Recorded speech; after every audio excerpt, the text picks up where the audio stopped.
যাবে?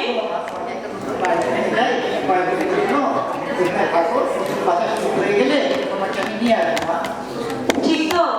কয়দিন পর আসবি? আসবো না, কিছুদিন থাকো তুমি, তারপরে আমি চলে আসবো। ওখানে দেখার জন্য আমাকে লোক আছে? ওখানে অনেক লোক আছে, তোমাকে দেখাশোনা করবে, তুমি কথা বলতে পারবে। থাকো না তাহলে? ঠিক আছে, ঠিক আছে। বাহ, ঠিক আছে। কখনো যাস না?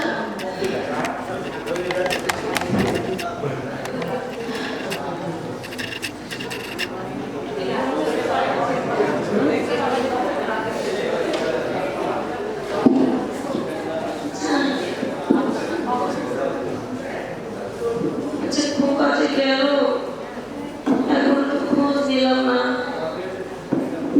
একটু ফোন করি তো।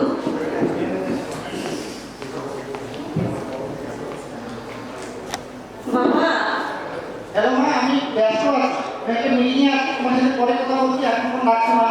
খুব একটু শোনো। আমি পরে কথা বলবো, এখন খুব ব্যস্ত আছি মা। বলছিলাম কি, তুই কি ঠিক মতো গেছিস বাবা? মা আমি ব্যস্ত আছি, বলছি তো, আমি তোমার সাথে পরে কথা বলছি। ঠিক আছে, আমি রাখলাম মা। আচ্ছা আচ্ছা আচ্ছা বাবা।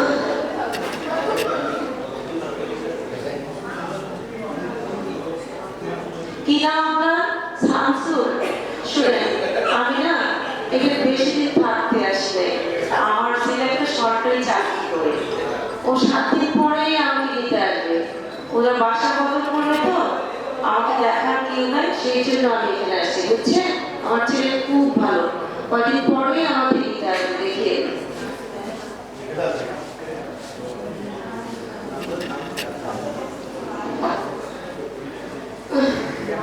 ছেলেটাকে কেমন করে আমাকে ছেড়ে আসে, আমি তো থাকতেই পারছি না। বাবা, যে বললি কদিন পরে আমাকে নিয়ে যাবি, 7 দিন তো হয়ে গেল বাবা, তুই তো আসলি না। দেখি আজকে আবার একটু ফোন করি। হ্যালো খোকা। আমি আবার বলতে বলছি না, আমি কি হলে আমি ফোন দেবো। খোকা একটু শোন। ব্যস্ত আছি মা, বাচ্চাটা কোনো ঠিক করা হয়নি, বাচ্চাটা ঠিক করা হলে আমি বলেছি তোমাকে একদিন নিয়ে যাবো আমি। ফোন রাখছি মা। ঠিক আছে বাবা, ঠিক আছে, ঠিক আছে বাবা।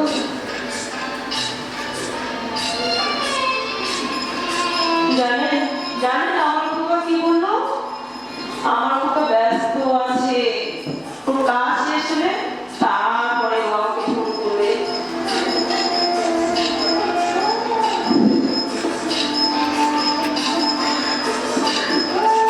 আমি আমি খোকাকে ছাড়া একদিনও থাকতে পারি না। এই খোকা আমাকে ছাড়াও থাকতে পারতো না। জানেন, খুব ছোটবেলায় ও বাবা মারা গেছে। তারপর আমি সেলাই মেশিনে মানুষের কাপড় সেলাই করে আমার বাবার পেছনে টাকা দিয়ে মানুষ করেছি।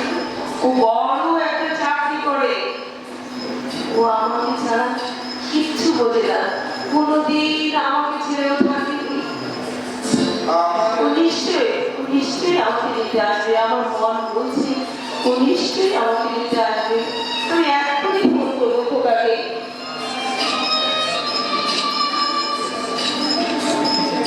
খোকা, হ্যাঁ, তুমি এত ব্যস্ত হয়েছো কেন? তোমাকে না বলেছি কি হলে রাখি নিয়ে যাবো তোমাকে, কয়েক তো তাড়াতাড়ি তুমি ব্যস্ত হয়ে গেছো, এখনো বাচ্চাটাও ঠিক করা হয় নাই, জিনিসপত্রগুলো উঠানো হয় নাই, তুমি রাখো তো, আমি এখন ব্যস্ত আছি, রাখলাম আমি। আজও সময় নেই খোকা, আজও কথা বলার সময় নেই।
কেন